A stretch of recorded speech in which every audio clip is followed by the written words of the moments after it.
السلام علیکم dear friends, welcome to the channel جو کہ ہے ایپیسوڈک ناول سٹوریز۔ ناول کا نام ہے حبس محبت اور اس کو لکھا ہے عظمیٰ عثمان نے۔ عائشہ کی آنکھ باہر ہونے والی چہل پہل سے کھلی تھی۔ وہ مندی مندی آنکھوں سے ٹائم دیکھنے لگی۔ اف، ابھی تو 7:15 بجے ہیں، تھوڑا اور سو لیتی ہوں۔ وہ دل ہی میں دل میں پروگرام بنانے لگی۔ اچانک اسے یاد آیا پر اس کا ہاتھ بے ساختہ تکیے کے نیچے گیا اور موبائل برآمد کرنے کے اس نے ڈیٹا جلدی سے آن کیا۔ دل میں کلیاں سی کھل اٹھی تھیں۔ اس نے مسکراتے ہوئے کمبل کو ایک ہاتھ سے خود میں بھینچ لیا اور مسکراتے ہوئے اسکرین پر آنکھیں لگائیں۔ رانی، آپ نے کب تک اٹھنا ہے؟ میں ابو کے ساتھ پنڈی جا رہا، کل صبح تک واپسی ہونی ہے۔ اگر میں بزی ہو جاؤں اور ٹیکسٹ نہ کر سکوں تو آپ نے ٹینشن نہیں لینی، اپنا خیال رکھنا۔ ساتھ میں زبان نکلتا ایموجی یہ ارحم کے میسج تھے۔ رات 1 بجے کے وہ جلدی سو گئی تھی گزشتہ رات۔ اس نے 3 سے 34 کا میسج ریڈ کیا اور مسکراہٹ دبائے رپلائی ٹائپ کرنے لگی۔ گڈ مارننگ، اٹھ گئی آپ کی رانی؟ مجھے بتایا کیوں نہیں؟ اچانک پروگرام لیا بنانے کا۔ واپس کب آئیں گے؟ اور کل جونی بھی آنا ہے۔ آپ نے کوئی ڈنڈی نہیں مارنی؟ اچھا، آن لائن آئیں تو ٹیکسٹ کر دیجیے گا، میں ویٹ کروں گی۔ لمبا سا میسج ٹائپ کر کے اس نے سینڈ کر دیا اور موبائل واپس رکھنے مسکرانے لگی۔ یہ برسوں کا معمول تھا۔ ارحم اس کے دور پرے کے چچا کا بیٹا تھا۔ خاندان میں کسی شادی میں ارحم نے ایک نظر عائشہ کو دیکھ کر دل ہی میں سے پسند کر لیا اور امی سے کہہ دیا۔ انہیں بھی معصوم سی عائشہ بہت پسند آئی۔ دھیما سا لہجہ، من موہنی سی۔ انہوں نے عائشہ کے گھر والوں سے بات کی۔ انہوں نے ارحم سے ایک ملاقات کے بعد ہی ہاں کر دی۔ انہیں عائشہ کے لیے اس سے بہترین نفیس انسان نہیں مل سکتا تھا۔ ارحم کی امی نے عائشہ کی والدہ سے کہا تھا کہ یہ میرے بیٹے کی بھی خواہش ہے، تو وہ تو ہونہال ہی ہو گئی تھیں اور نہال ہوئیں۔ بلکہ کفران نعمت کون کرتا ہے؟ انہوں نے دل ہی دل میں اپنی بیٹی کا اتنا اچھا نصیب کھل جانے پر بہت زیادہ شکر ادا کیا تھا۔ ارحم کی خواہش پر انہیں رابطے کی اجازت بھی دے دی گئی۔ شادی ان کی پڑھائی کے بعد ہونی تھی۔ فی الحال راوی چین ہی چین لکھ رہا تھا۔ ان کی منہ زبانی منگنی کو 1.5 سال ہو چکا تھا۔ عائشہ ارحم سے بہت محبت کرنے لگی تھی اور ارحم ویسے ہی عائشہ پر جان دیتا تھا۔ کوئی ایسا صبح نہیں تھی وہ اٹھے اور ارحم کے میسج نہ ہوں۔ لڑتے جھگڑتے پھر شیر و شکر ہو جاتے۔ کمال کیا مانگی تھی ان سب میں، سب خوش تھے۔ عائشہ جلد از جلد پڑھائی سے چھٹکارا پا کر ارحم کے سنگ رخصت ہونا چاہتی تھی اور ارحم کے دکھائے ہوئے خواب، اس کا رفتہ رفتہ انداز عائشہ کو ہواؤں میں اڑائے ہوئے تھا۔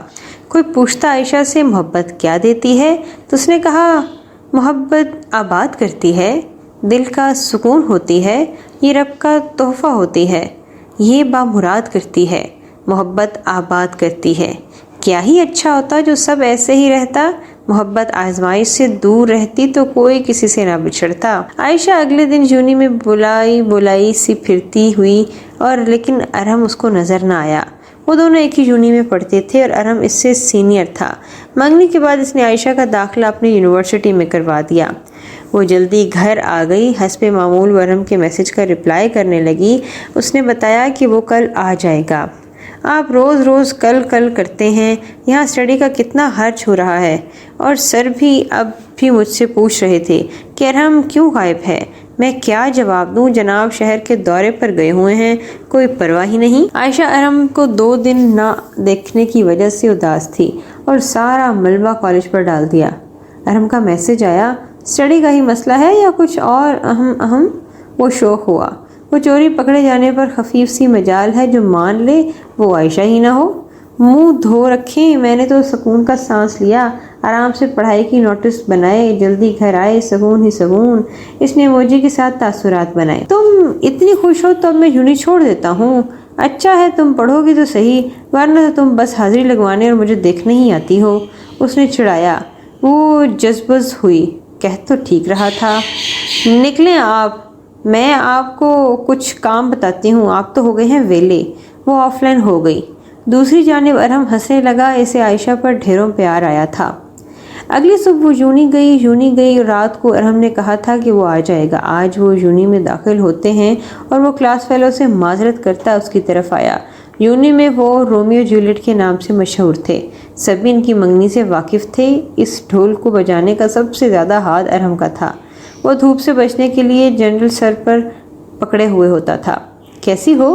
ساتھ ہی ہاتھ بڑھایا جسے عائشہ نے تھامنے کی بجائے اس کو پنجوں کے بارے میں کھلاڑی کی طرح تھپڑ مار کر اچھال دیا۔ آتے ساتھ ظلم، وہ ہاتھ سہلاتے کہنے لگا۔ تو آپ بھی اپنا ٹھرک پن قابو میں رکھے نا، وہ بھی عائشہ تھی، اب تم مجھے ٹھرکی کہو گی؟ اچھا، ایشو ہونے والے بھی ہبی کے ساتھ اتنی بدتمیزی؟ وہ جی جان سے جل گیا۔ وہ برنل اس کی طرف بڑھاتے ہوئے بولی، واہ منگیتر ہو تو ایسی، اشو جیسی دل کر رہا تھا تمہارا منہ۔ اچھا بس ارہم شروع ہی ہو جایا کریں، وہ لال بھبوک ہو کر کہنے لگی۔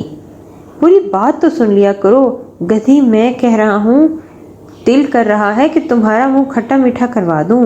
تمہاری سوچ ہی خراب ہے۔ اور اس کے سرخ چہرے کو دیکھتے ہوئے سیدھا ہوا۔ لفظ گدھی قابل اعتراض تھا اور پورے 2 دن ناراض ہو سکتی تھی، وجہ معقول تھی۔ اس نے دل ہی دل میں حساب لگایا۔ ارم میں جا رہی ہوں، مجھ سے بات کرنے کی کوشش مت کیجیے گا۔ گدھی بولا نا مجھے اب جائیں، گدھی سے بات کرنے کے لیے مرنے کی ضرورت نہیں، میں جا رہی ہوں۔ کہتے ساتھ ہی وہ بک سنبھالتی اٹھ کھڑی ہوئی۔ ارم کی ہنسی بے ساختہ نکلی تھی۔ اتنی بار تو اس نے بھی نہیں کہا تھا جتنا اس نے اتنی بار وہ خود کو اپنے آپ کو گدھی کہہ کر گدھی واقعی فیل کروا رہی تھی۔ چول وہ ہنستے ہنستے جھک گئی۔ اسے موبائل کی میسج ٹون بڑی اور ایشو کا میسج تھا۔ واٹس ایپ سے بلاک کر دوں گی، اب شادی کے بعد بات کریں گے۔ ارم میسج پڑھ کے ہنستے ہنستے مرنے والا ہو گیا۔ اس نے جواب میں اوکے میری جان کہہ کر اشو کا دل جلایا تھا۔ اشو نے رپلائی کرنے کی بجائے میسج سین کر کے اگنور کر دیا اور کلاس لینے لگی۔ ارم اپنے ڈپارٹمنٹ سے باہر آنے سے پہلے وہ جلدی سے گھر آ گئی اور حسب توقع ارم نے واٹس ایپ کے بجائے نمبر پر ڈھیروں مسڈ کال اور میسیج کر دیے۔ وہ بیڈ پر ٹانگیں اوپر کیے بیٹھ گئی۔ ارم سوری کر رہا تھا مگر اشو کے دل میں فی الحال کوئی نرمی نہیں تھی۔ مزید ستم یہ کہ کالج سے 1 ہفتے کی چھٹیاں مل گئی تھیں۔ ادھر ارم کی جان یہ سوچ سوچ کر ہلکان ہو رہی تھی کہ اس نے واقعی اتنے دن بات نہ کی تو مر ہی جائے گا۔ اشو سوری، کان پکڑ کر معافی مانگتا ہوں پری میری، گدھی میری، اب نہیں نہ بولتا آئندہ، سچ۔ دیکھو میں نہیں رہ سکتا اتنے بغیر تمہارے، سیریس مت لینا میری باتوں کو۔ جذباتی میسیج کے ساتھ ہی لائن میں بریکٹ بنا کر مزاحیہ پیرے ڈالے ہوئے تھے۔ عائشہ غصے سے مرنے والی ہو گئی۔ اب وہ سچ میں ارم کی جان نکالنے کے درپے تھی۔ اس نے اس کے میسج کا کوئی رپلائی نہ دیا اور واٹس ایپ کے سارے میسیجز سین کر کے اگنور کیے، پھر بلاک کر دیا۔ جنم جنم کا ساتھ تھا، شادی کے بعد بچوں کے سامنے ایسے القابات سے نوازے گا تو کیا عزت رہ جانی میری۔ اشو سنجیدگی سے سوچنے لگی اور اسے ہنسی آنے لگی، اور وہ بھی کیا سوچنے لگی تھی، توبہ! ارم سن لیتا تو وہ کیا کیا سوچتی ہے اور اس کا ریکارڈ ہی لگائے رکھتا۔ وہ فیس بک لاگ ان کرنے لگی۔ ارم کا لاسٹ سین 11 گھنٹے پہلے کا تھا۔ ایک نئی پروفائل پر حسب عادت ہا ریئیکٹ دیا۔ اس کی وال ان تصاویر سے بھری ہوئی تھیں، سیلفیز اشو کی جو تصویر نہیں بلکہ اسے جان بوجھ کے اپلوڈ کرتا اور اس کے سب فرینڈز کے ساتھ مل کر اس کا ریکارڈ لگاتا رہا۔ اشو ساری آئی ڈی اسٹالک کرنے لگی تھی۔ اس کی یاد آنے لگی تھی اور اس نے جلدی سے لاگ آؤٹ کر دی۔ ویسے تو وہ 3-4 گھنٹوں میں ہی اسے میسج کر دے گی۔ اس نے امی کے ساتھ مل کر گھر کے کچھ کام مکمل کروائے، کھانا اچھے ماحول میں کھایا گیا۔ اس کی ایک اچھی عادت تھی کہ وہ سب کو جوڑے رکھنا، سب کو باتوں میں لگائے رکھنا، ہر ایک کو اس نے اپنی عادت ڈالی ہوئی تھی۔ ایسا ہی نہیں ہو سکتا تھا کہ اس سے بات کرنے بنا ہی سو جائے۔ جی فرمائے۔ اس نے اس کے سارے میسیج اگنور شارٹ میں ٹائپ کیا۔ ادھر ارم کی جان میں جان آئی۔ تھینک گاڈ تم نے رپلائی کیا، مجھے ایسے لگا ایسے ہی سو جاؤ گی، شاید میں نے ستایا بھی تو زیادہ نا۔ اس کا دکھ کیا کہہ رہے، ایسا ہو سکتا ہے، مگر اپنی انا کی خاطر اس نے کہا کہ کام ہے بتائیں ورنہ وہ سو جائے۔ ارم کو اس کے بگڑے موڈ کا اندازہ ہوا۔ I am sorry Ashu sweetie, I don't know was, تم اتنا ناراض ہو جاؤ گی مجھ سے؟ I am really sorry, please forgive me Ashu, give me at last chance please. I was just kidding with you. You know better. I have no need to told you how much I love you. Sorry. Issue کا موم ہو گیا دل۔ کہاں کی ناراضگی، کہاں کے نخرے، وہ سب بھول گئی۔ وہ جانتی تھی وہ اس کی کتنی رسپیکٹ کرتا ہے اور کتنا پیار کرتا ہے، اور وہ ٹھیک کہہ رہا تھا، اسے بتانے کی واقعی ضرورت نہیں۔ وہ بھی جانتا تھا کہ اشو سے بات کے بغیر نہیں سو سکتی اور نہ ہی وہ ناراض ہے، پھر بھی وہ اسے منا رہا تھا اس کی ایگو ہرٹ نہ ہو، وہ نہ سمجھے کہ ارم کو پرواہ نہیں اس کی، صرف اس لیے۔ پھر وہ کیسے نہ پیار کرتی اس سے؟ کون تھا اس دنیا میں ایسا جو اپنے محبوب کو کبھی محبت کی کمی محسوس کروا کر ایسا کرے؟ خوش ہو نہیں۔ اشو کی آنکھوں میں پانی آ گیا۔ اشو کے شہزادے، میں نہیں ناراض، آپ سے آپ کے علاوہ میرے پاس ہے ہی کیا؟ آپ ہی تو ہیں سب کچھ، میرا مان، میرا غرور، میری محبت، میری ہستی آپ کے دم سے ہے۔ ارے آپ کے بغیر یہ عائشہ کچھ بھی نہیں۔ میسج ٹائپ کرتی اس کی آنکھوں میں پانی جمع ہو گیا۔ اس نے سینڈ کر دیا اور جواب کا انتظار کرنے لگی۔ اس طرح کھل کے اظہار محبت آج پہلی بار کیا تھا اس نے۔ ارم کے واٹس ایپ پر ٹائپنگ لکھا نظر نہیں آ رہا تھا۔ اس کے میسج دیکھنے لگی۔ ارم کا 3 حرفی میسج آیا تھا، کال کرنے لگا ہوں تمہیں۔ وہ مسکرائی تھی اور آنکھیں نم تھیں۔ دل میں اس نے کہا تھا الحمدللہ۔ وہ صبح اٹھی تو ہلکی پھلکی تھی۔ ارم کو اس نے اٹھتے ہی میسج کیا تھا کہ اٹھ گئی ہے، گڈ مارننگ۔ وہ سیلفی کمرے میں اپنے منہ دیکھنے لگی تھی اور اس کے گال پہلے سے زیادہ بھر چکے تھے۔ اس کا ڈمپل بھی گہرا ہو گیا تھا۔ اچھی نیند لینے کے بعد وہ بالکل تر و تازہ تھی۔ ناشتے سے فارغ ہو کر گھر کے کچھ کام کاج میں امی کی مدد کروانے لگی۔ اس نے موبائل دیکھا، ارم ابھی تک نہیں اٹھا تھا اور وہ فیس بک پر فرینڈ سے چیٹ کرنے لگی۔ اسے انجان آئی ڈی سے میسج ریکویسٹ آئی۔ عموماً وہ ایسی چیزیں اگنور کر دیا کرتی تھی، مگر اس میسج کسی نے اس سے ریکویسٹ کی تھی جب بھی میسج پڑھے اسے رپلائی ضرور کرے۔ اس نے جواب دیا، یس، کیا بات کرنی ہے؟ اسے کوف سے وہ بلاک کرنے ہی لگی تھی کہ وہ شخص ٹائپ کرنے لگا۔ اسے لگا اس کی بات سن لینی چاہیے۔ مجھے آپ سے دوستی کرنی ہے عائشہ، پلیز مجھے بلاک مت کیجیے گا، آپ کا مجھ پر احسان ہوگا۔ عائشہ کو ہنسی آ گئی اور اس نے اسے بلاک کر دیا۔ عجیب لوگ۔ اسے فوراً دوسری آئی ڈی سے ریکویسٹ آئی تھی، عائشہ آپ کو میں نے کہا میں نے مجھے بلاک کر دیا، ایک بار میری بات تو سن لیں پلیز۔ اس کے لہجے میں کچھ ایسی لہاجت تھی کہ عائشہ کو لگا کہ اس کی بات سن لینی چاہیے۔ دوستی کی آفر کیوں دے رہا ہے آپ مجھے کسی سے دوستی کی ضرورت نہیں، میرے منگیتر، میرے دوست، میرا سب کچھ ہے، مجھے ضرورت نہیں۔ Sorry and don't text me again, اور وائس میں اپنے فوانسے کو بتا دوں گی۔ اس نے ایک ہی میسج میں واضح کیا کہ ان سے سستی دوستیوں کی ضرورت نہیں۔ عائشہ کیا آپ مجھے ہمدردی کے تحت ایڈ کر سکتی ہیں؟ میرا کوئی نہیں اس دنیا میں، مجھے پتہ ہے یہ غلط ہے، مجھے کوئی حق نہیں آپ کو یہ کہنے کا، لیکن اس کے علاوہ بھی لمبا سا ایک میسج کیا جو عائشہ نے پڑھے بغیر اگنور کیا، اور کوئی بھی تھا بالکل فارغ تھا اور عائشہ فضول چیزوں میں پڑھنا نہیں چاہتی تھی۔ اس نے اوکے کہہ کر جواب دیا اور اس نے بہت شکریہ ادا کیا۔ عائشہ کے فرشتوں کو بھی اس شخص کی پرواہ نہیں تھی۔ اسے کیا خبر تھی کہ ایک دن یہی شخص اسے اس کا سب کچھ چھین لے گا۔ 1:22 کے قریب ارہم اٹھ چکا تھا۔ اس نے اسے کال کی اور کہا کہ وہ تیار ہو جائے جلدی سے۔ مگر کیوں ارہم؟ آپ گھمانے لے جا رہے ہیں کیا مجھے؟ وہ شریر ہوئی۔ اچھی لڑکی، اچھی شکل کی گرل فرینڈز ہوتی ہیں، بند اس کو گھماتا ہے، ساتھ بھی فیشن بھی، بھائی لک، واہ کیا کہنے، بالکل ماڈل، اور تمہیں تو بس لنگر پہ لے جائے انسان۔ عائشہ کے سادے حلیے پر چوٹ کر کے اسے تپایا۔ 1 منٹ سے بھی پہلے ہو جاؤ تیار۔ ارہم میری جوتی کو بھی پرواہ نہیں، مگر تم بونگے ہی لگو گے۔ ایک ٹاپ کلاس ماڈل کے ساتھ اب اپنے کزن پلس منگیتر کی بےزتی تو نہیں کروا سکتی نا۔ عائشہ کے تن بدن میں آگ لگی، مگر بظاہر وہ بے پرواہی سے بولی، آرام آیا؟ شیرنی ایسے فارم میں آتی ہے نا، سیدھی دل پر لگتی ہے ٹھاک کر کے۔ وہ مزے لے کر بولا، ارہم آپ بہت برے جائیں گے، نہیں ہو رہی تیار، بائے۔ ساتھ اس نے کال کاٹ دی۔ امی کمرے میں آئیں اور بیڈ پر پھیلے کشن سمیٹنے لگیں اور ان کے بیٹھنے کے لیے جگہ بنائی۔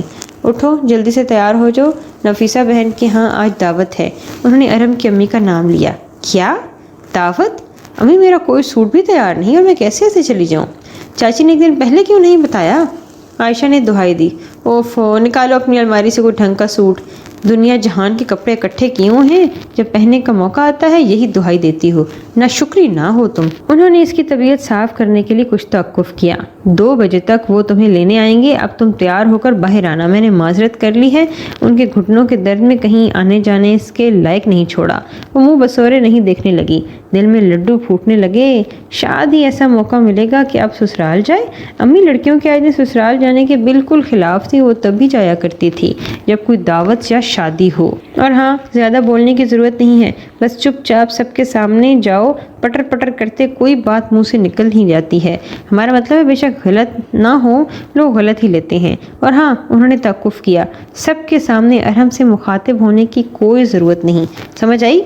انہوں نے کڑے تیور سے پوچھا۔ عائشہ بری طرح سٹپٹا گئی، منہ لال کندھاری انار ہوا تھا اور نچلا ہونٹ دانتوں میں دب لیا تھا۔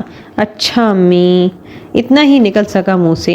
میں تمہارے بابا کو ناشتہ دے کر آؤں؟ ان کی صبح ہی نہیں ہوئی، وہ چلی گئیں۔ یاہو، یس! عائشہ اپنے بیڈ پر کھڑی ہوئی کمبل ہوا میں اچھال دیا اور دھپ کرتے بیڈ پر بیٹھ گئی۔ پاس پڑے ٹیڈی کو زور سے ہگ کرتے ہوئے اس نے اچھالا اور ارحم سے یونہی میں ملنا الگ، گھر پر فرصت سے باتیں کرنا اور چچی سے اس کی درگت بننے دیکھنے کا مزہ الگ۔ وہ سوٹ سلیکٹ کرنے کے لیے کھڑی ہو گئی۔ ارحم کی امی کے ہمراہ میں وہ گھر میں داخل ہوئی اور سامنے ارحم کے تایا زاد کزنز کھڑے تھے۔ انہوں نے اسے آتے ہی دیکھ کر چھیڑنا شروع کر دیا۔ الو، بھابی آ گئیں؟ ارحم کو دیکھو کدھر گیا ہے، کہیں الماری میں نہ چھپ گیا ہو۔ شرم میں بھی بہت ہی آتی ہے ہمارے اس لڑکے کو۔ یہ ارحم کا تایا زاد تھا اور دوست بھی۔ وہ بری طرح سے گھورتے ہوئے اندر داخل ہوئے اور اس نے پیچ کلر کی لمبی پیروں تک آتی میکسی پہن رکھی تھی جو بالکل سادہ تھی اور گلے میں سلور کلر کے سٹون لگے ہوئے تھے۔ اوپر سلور اور پیچ کلر کا دوپٹہ تھا جس کی اس نے پلیٹنگ والی حجاب بنائی تھی، اور چہرے پر نیچرل میک اپ۔ بلا شبہ وہ بہت پیاری لگ رہی تھی بہت زیادہ ہیوی، نہ ہی بہت زیادہ سادہ۔ انہوں نے یہ دعوت ان کے بڑے جیٹ کی اتنے سالوں بعد پاکستان آمد پر رکھی تھی جس کی بس فیملی ہی مدعو تھی۔